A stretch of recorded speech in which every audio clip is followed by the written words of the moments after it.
Nestled here in the heart of Southern California, the Baja shop has been in the off-road racing culture since the 70s, a legacy passed on to my brother Jesse and I by our father. Our family has spent the last 6 years perfecting our craft of off-road fabrication, engineering, and design. The Baja shop is a family legacy, and I'm raising the next generation to enjoy building off-road vehicles and also to have a love of off-road racing as much as I do. My name is AJ, and this is the original Baja shop. We've been pretty much preparing almost every weekend for the last, I'd say about a month, to get everything ready. From getting the new generation of racers, the girls' UTV prepared so they can have some test time driving their new UTV at Glamis. Come on. You have the keys, babe? Yes. Let me lock the door. All right, let's go, girls. I think your car's right up here, guys. Today we're in Corona Motorsports checking out some new UTVs, and we're here to pick up the girls' first race car, the Polaris 200 EFI. It's a really big day. It's the girls' first time they're ever going to get their own ride in their own car, so here we are. Right now we're in the UTV showroom, and as you can see, they got a vast selection of pretty much every kind of UTV you could ever want. Quad racers, dirt bikes. They also have a whole water sports section, and then the whole accessories from your goggles to helmets. This is your one place stop for everything you want, from any UTV pretty much, from any little quad or dirt bike, and then you can get all your gear over there. If you want to go to the river or the lake, they got you covered here. You got the whole wide selection of Sea-Doos and watercraft for you to choose from. It's a really nice store, you know. I would recommend it, and they always take care of us. We've been dealing with them for a long time with our service needs for all the repairs that we do on the UTVs over at the shop. We basically buy most of our stuff from them. And so we built a relationship over the years, and it's really nice to come over here and buy a car from them. We're in negotiation right now. We're gonna see about getting another car for the girls in a little bit. That way they have two. But right now we got the one. We're gonna try that out, see how the girls do over here at the King of the Hammers. They treated us great. This is a beautiful store.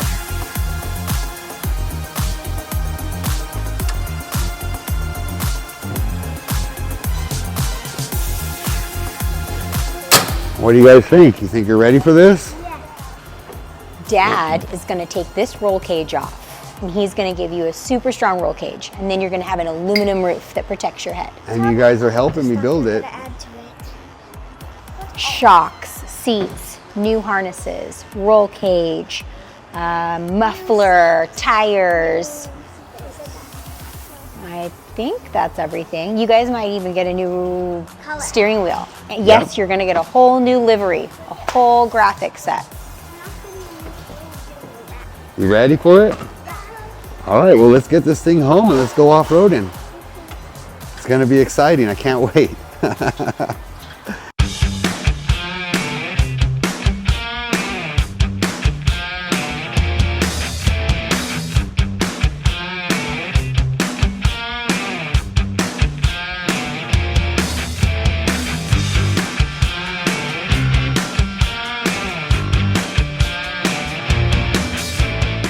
The Baja shop has been racing as a family since 1969, and I was fortunate enough to marry into this family and experience that for myself. And we want to share our journey with you as we grow and learn, and our children even continue the tradition.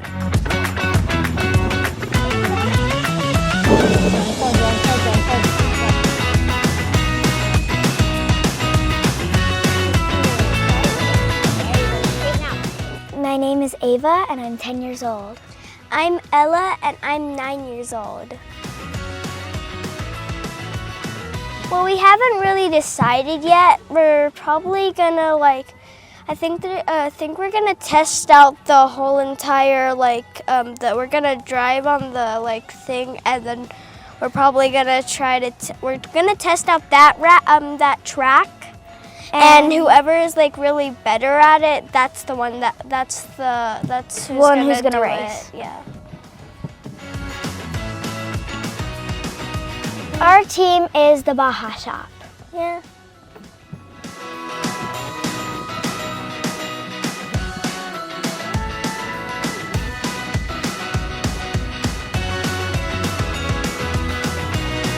I always tell AJ he needs one of these.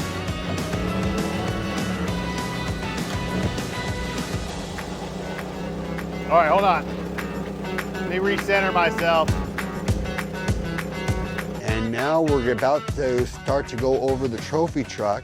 We're gonna top off all the fluids. I'm gonna do a valve adjustment. I'm gonna do some carb adjustments. You know, I'm gonna check all the suspension because the thing's been sitting for a year since the motor blew and I haven't even looked at it. So I better make sure everything's ready this week and that everything's tight so we can put on a good show for you guys. We're also got the trailers ready because next year we're gonna start racing again, the shop. So we needed to have the trailers ready, the motorhome ready, the enclosed trailer ready, the trophy truck ready, the 2 Polarises ready, the Can-Am ready, the trailers ready, the chase trucks ready, the motorhome ready, all just to make it out there, you know. And then plus you have the Geo's whole crew, you have the Steve's whole crew and everybody else. They're all doing the similar thing. And come along here, you guys can check out inside the shop. Between getting everything ready to go to Glamis and the filming, we've been working on all kinds of projects. We have this one orange Baja bug project we're building from the ground up. I think in the previous video you guys saw us working on the F100. The beams are on, the radius arms are on. We're working all the way to Wednesday before we leave. We're gonna be leaving Wednesday night to Glamis. So we'll be working all the way till Wednesday about 4 or 5 o'clock, and then we're headed to Glamis.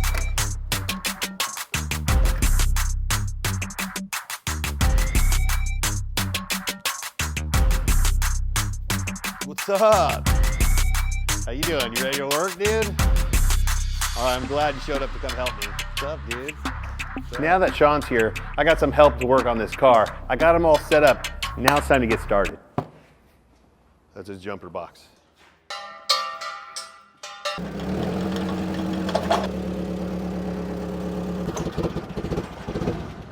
Of course it's gonna die. All right, dude, you're gonna be on your own now. Just lift this up, just slide it over maybe another, so like right about here, so we have more room like on that side. And then let me know if you need anything, and then I'll help you out. Airlane, I got that. Okay, yeah, no worries, I got that for you. Okay, cool, dude. The buggy was just sitting too long over the summer and I didn't work on the car, and I should have, I should have did some more maintenance on it, but I didn't. So we were having some intermittent problems. I finally worked them all out. I think what we went ahead and did was change like the O2 sensors, we changed the crank sensor, we changed the spark plugs, we gapped them to the correct gap.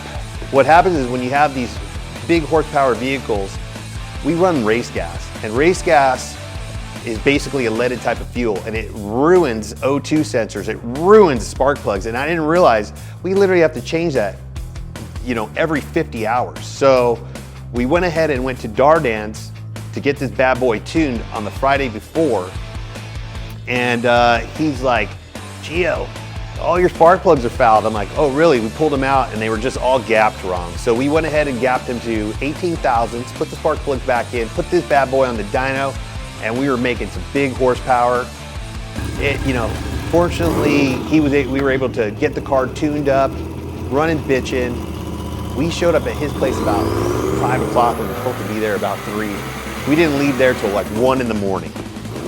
But Dardan did everything he could to make our car run bitchin', and it was a success. We were able to leave.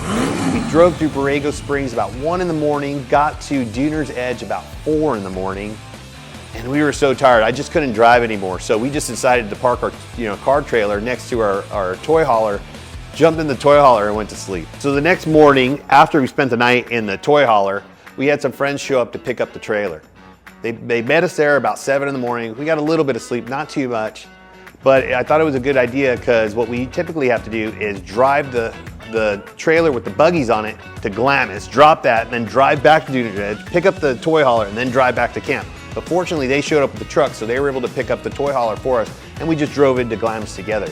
Met up with a few friends of mine, some customers here, and man, they waited for us, they had a spot for us, we all camped together, helped us unload and get everything ready.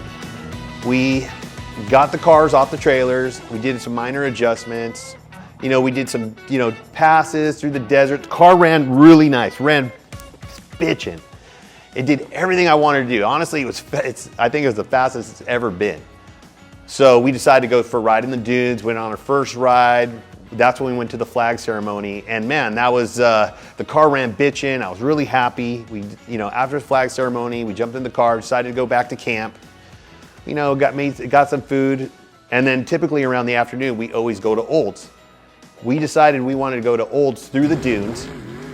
And I loaded the car up. Car was running bitching. About a mile into the dunes, I heard a little clicking sound. And after I heard that clicking sound, I'm like, maybe it's just a CV just overextending.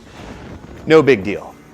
Well, about another half mile after that, all I heard was the transmission just give out, just like, ta-ta-ta, and then that was it. I knew, I already knew. I stopped, everybody's like, what's going on? I'm like, we're done. Transmission grenaded. Problem is, we were supposed to come out here to get this car running, and now the car's broken. So now we got to figure out what we're gonna do. That means the trip is coming up a week from now. I got to pretty much get this engine torn out, transmission torn out. I got to find another transmission. I got to get it all back together on top of getting everybody else's car put back together for this upcoming Glamis trip. We're gonna have to take it apart, but there's some gears floating around in there. I'm gonna do my best. I'm gonna just call my friends. I'm gonna use all my resources to get parts and get some help over here. I hope that we can pull this off. All right, now I got some help. Now we're gonna get this stuff done. What's up, bud? What's up? Yeah, let's get this thing torn apart, dude. All right, you ready or what? Now that help's arrived, I'm so relieved, honestly, because man, I didn't know what I was gonna do here. I thought I was gonna get stuck doing all this stuff on my health. But my good buddy Steve and Sean showed up. We're gonna get this thing done, hopefully here today, even if we have to burn the midnight oil and whatever it takes to get this thing back on the road. But the next challenge is just getting the parts and the transmission in time to or even getting this one fixed. I don't know what we're gonna do. We're just gonna have to figure out something, whatever it takes. I don't wanna miss this trip.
Or who are you leaning on?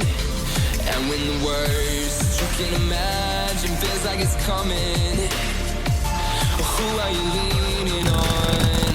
Is it him who you're leaning on?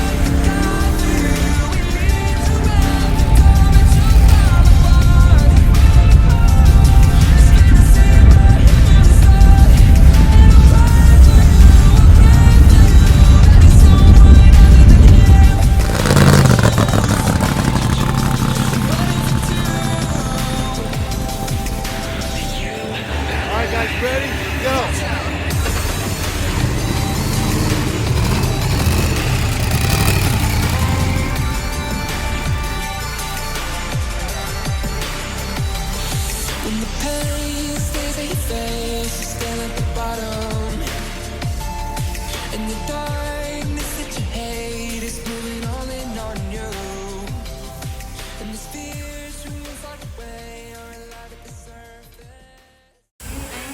I want to put a weld around here. I want this right to there.